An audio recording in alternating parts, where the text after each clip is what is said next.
policy. It is stated in our Constitution that we should have an independent foreign policy.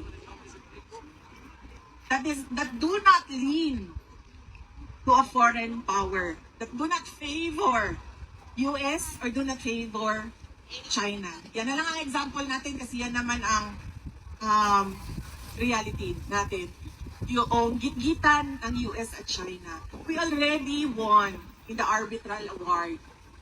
We already have an award from that case that we filed with using the UN Convention on the Law of the Seas. Nanalo na tayo dyan. Alam na ng buong mundo na sinabi sa arbitral award sa Pilipinas yan. And therefore, the only thing that you need to do is force the recognition and the implementation of the award through diplomatic channels. Hindi yung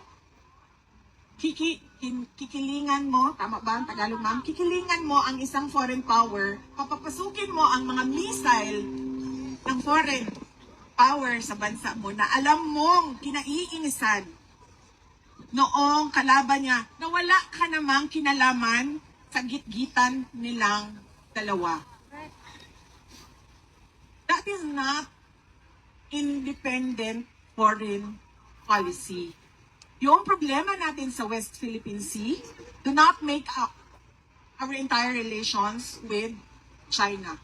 And so therefore, there is no reason for you to lean towards the US.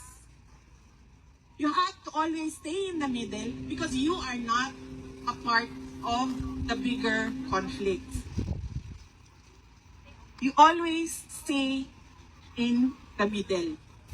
So, I do not understand why is our independent foreign policy lost in the discussions.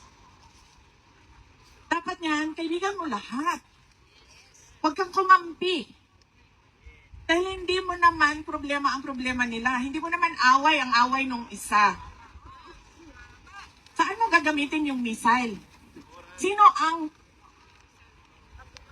ang gigera sa Pilipinas? Diba?